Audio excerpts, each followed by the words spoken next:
So I'm assuming that if you clicked on this video, it means that you are either interested in global entry or you've applied, you've got your appointment, and you're waiting for your interview and you just want to know what to expect. But if you have no idea what global entry is, or you're still stuck on deciding between global entry and TSA Precheck, then definitely check out the video I've linked above, because that video is going to give you a breakdown of the difference between both programs and hopefully help you decide which program is best for you. First off, I'm going to talk directly to those of you that are interested in global entry but have not yet applied, because this is going to be a step-by-step process on what you need to apply for global entry, how to get it, and what I went through to get it. However, if you've already applied to global entry and you're just curious about the interview process itself, I've put timestamps below. Check them out, skip ahead. So you've laid out your options and you've decided that the global entry program is the right one for you. Good, congratulations. I am so excited and happy for you. So here's what to do next. What you need to know now is that COVID and the pandemic has slowed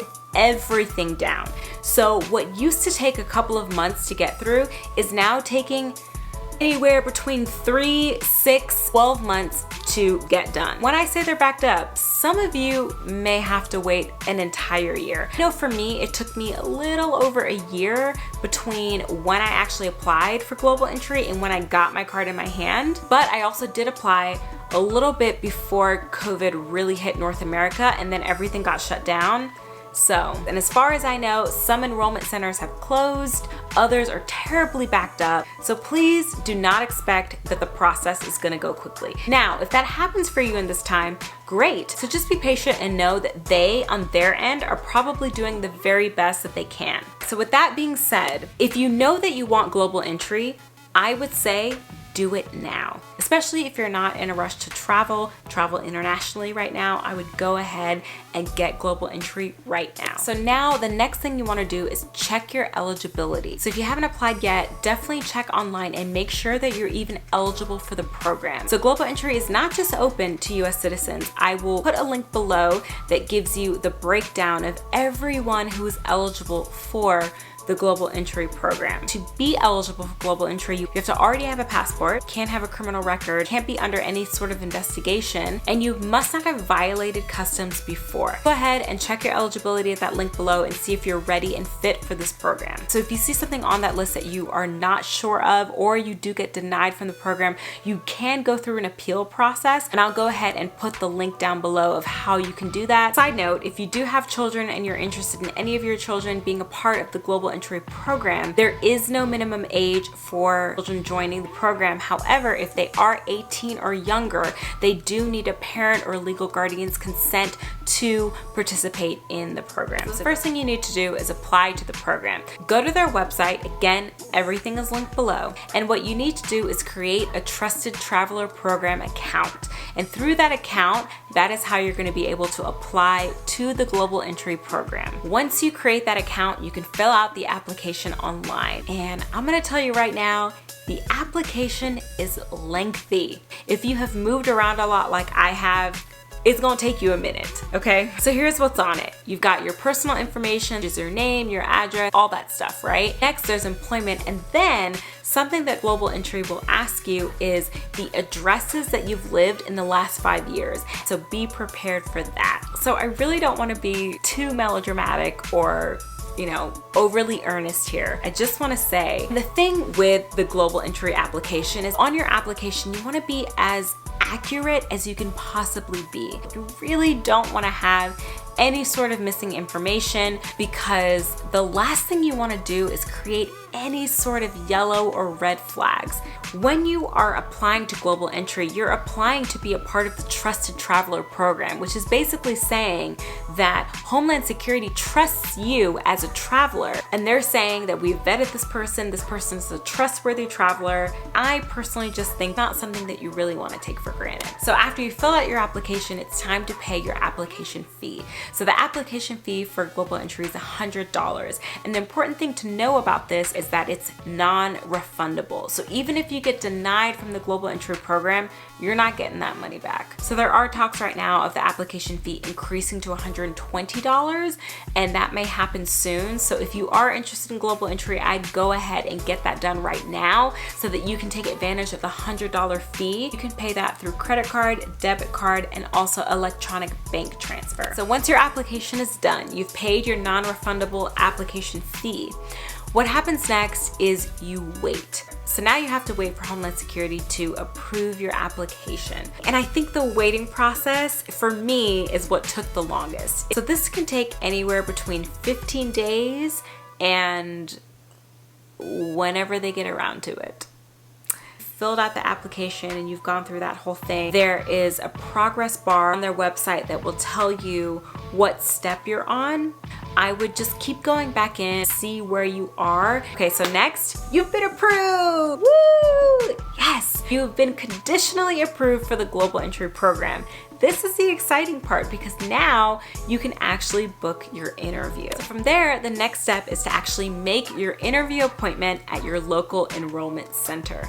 So a lot of enrollment centers are at the airport. That's where I did mine, but there are also enrollment centers that are outside of the airport. 730 days from the time that you were conditionally approved for your global entry to actually make your global entry interview appointment. So there's a really nifty calendar on their website I used to book my appointment. It may be different for each enrollment center. I know I used it for my enrollment center, but if I can find it, I will link it down below. That will show you which slots are available and how many appointments are available for the specific enrollment center that you're going to. If you see that everything is booked up, don't be discouraged. What you want to do is keep checking back because people cancel their appointments all the time. And as soon as people cancel, that slot is opened up and you can go ahead and book, because I'm pretty sure that that's how I got my appointment.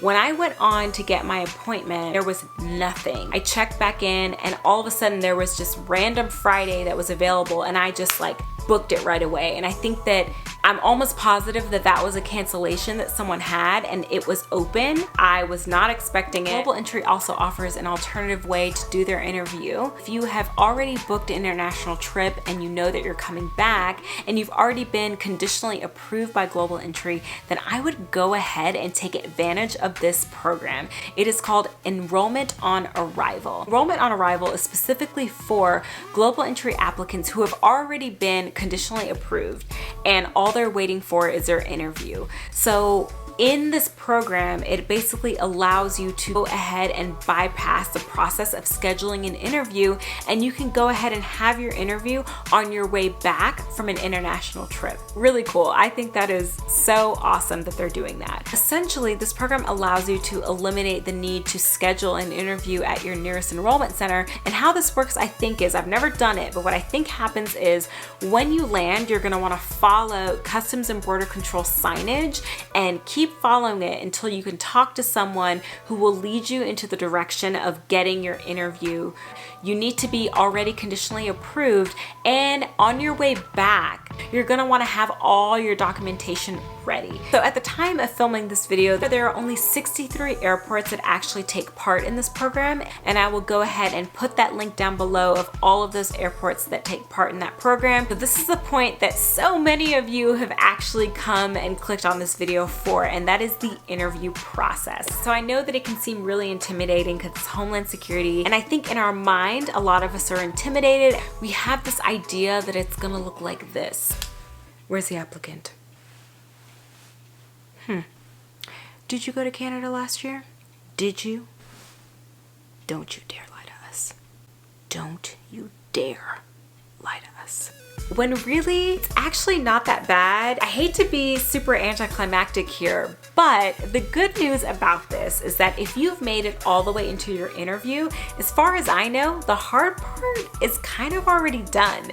And there isn't really a ton to expect from your interview, but I will let you know how my interview went and what you can expect from your Global Entry interview. And now you just gotta go crush that interview. So in your email, it's gonna give you a breakdown and a list of what you need to bring with you on your interview, but just in case, here's what you need to bring with you. A valid form of ID, which is normally your passport, driver's license, and then you're going to wanna bring with you a printed copy of that conditional approval letter that they sent you, any sort of documented proof of residency. So this could be an electric bill, a piece of mail. You just want to have something to prove that where you say you live is actually where you live. For the interview itself, believe it or not, they're not going to ask you that much. What you have to remember is that at this point, you're actually going on your interview, they've done a full background check on you, so they're really not going to ask you that much. In my opinion, this interview is really for them to cross-reference and get some context behind your application, but to really confirm if what you're putting on your application is the truth, if you are who you say you are. So when you're actually at the interview itself, it's important to remember that you're pretty much at the home stretch. And of course, you can still be denied, but at this point, you've really kind of like coming to really cross that threshold. Some of the questions that they're gonna ask you actually come from your application itself. So I know that in my interview, some of the questions that came up was they wanted to confirm my address and where I lived. Since I've moved around a lot in the past 5 years, they wanted to confirm some of the addresses I had on my application. They also wanted to know about my time living abroad. I don't know if you guys knew this, but I lived in Spain for 3.5 to 4 years. I just moved from Barcelona back to the United States. So they wanted to know why I was in Spain, how long I was in Spain, and what I was doing back in the US. I believe they also asked me why I wanted to join the Global Entry program. I believe that those were the only questions that I got in my interview. I've written down a couple of example questions that could be asked at your Global Entry interview. Let's see. So I see you went to XY country. When were you there? How long were you there? And where did you stay? When is your next international trip? Where do you work and how long have you worked there? Have you ever been arrested? Have you ever traveled to a restricted country but had the legal right to be there? Tell us why. So remember, the thing about these questions is, again, they already know the answer to them. They want to see what you are going to say and know that you are truthful and honest. So the biggest thing that I can tell you about all of this is make sure that you are being honest on both your application and your interview. There's something that I also want to kind of warn you about. Be prepared to answer questions about your past. So I have heard stories of people who have had misdemeanors in their youth, they're now in their 40s, and they get asked about this in their Global Entry interview. Anything that could go on your record, be prepared to address that in your Global Entry interview. I think more than likely, they're going to bring it up. And I want to encourage you to not get too discouraged or upset by these questions, because I can tell you in my interview, they asked me something that I was actually very surprised by, and I didn't realize that they even had any knowledge of this or any record of this. I would travel pretty frequently between Spain and the US. I was traveling from Spain back to the US, and I had this sandwich that they gave me on the plane. I really honestly wasn't even interested in eating, but I didn't know what to do with it. And it was really early in the morning. When I think about it, I just cringe because I feel like I know better, but you know, this is what happened. You know, I'm going through customs and I couldn't find a trash can, and I just wanted to throw the sandwich out. And I get up to customs and I said to the officer, before she even asked me, you know, for my passport, anything, I immediately said to her, hey, I've got this sandwich. Can you show me where I can you take it? Like, what, can I throw it out? And I remember her saying, you know, what's in the sandwich? Give it to me, I'll throw it out. Apparently, that is now on my record. And so when I went in for my Global Entry interview, I remember the officer asking me, do you know of an incident, you know, back in 2000, whatever, of a sandwich and coming from an international flight? And I was like, what? And I was like, oh, crap. Yeah. It was actually really nice. And he looked at me and he said, don't do that again. Because if you're gonna be a part of the Global Entry program and that happens to you again, you're not gonna get a second chance. You're just gonna get kicked out.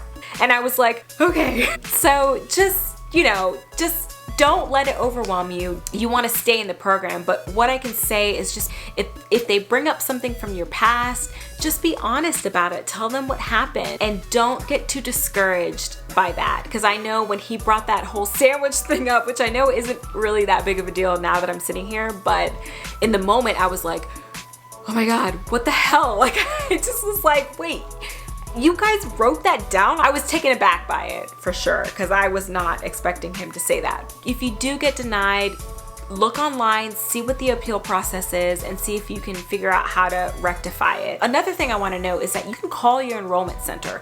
I know for me, when I was dealing with my application, and I called my enrollment center a couple of times just to ask questions, and it's okay to do that. I know when I called, someone always answered the phone. They were always very pleasant and formative. So here are a couple of things that I want to address. I would refrain from joking around with them. So again, we're dealing with Homeland Security.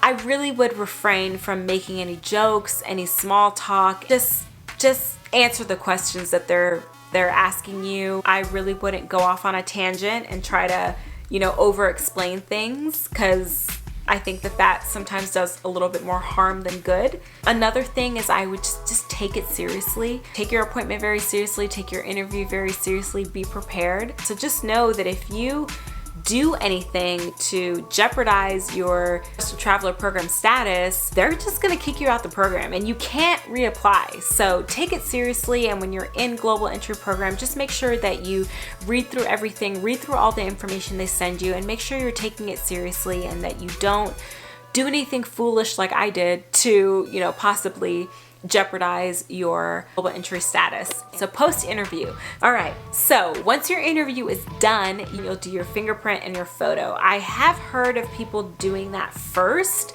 For me, I had my interview first, and then you're pretty much done.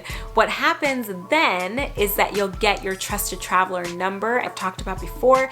That's the number that you're gonna wanna keep close with you. I like to put my number in the My TSA app. I also have it written down in the notes in my phone, because it's really important to know, because that's a number that you're going to want to put in when you book your flights, because that is what's going to give you that TSA pre-check, because that's going to be embedded in your barcode. So then once your interview is done, you can breathe, you can relax, you have your known traveler number, and then I think within 30 days you will get your official global entry card in the mail. Global entry card is Real ID compliant, so you can use this when you're going through the airport. So once your card is in the mail though, don't forget to activate it. So you do need to activate it in order for it to actually work and be live. So I also want to say an important thing to know: if you are accepted into the global entry program, just know that you are subject to random searches as anyone coming in through customs and coming in from an international trip. And also, you are responsible for updating your profile. So what does this mean? If you get a new passport, if you get a new driver's license, if you move and have a new address, it is your responsibility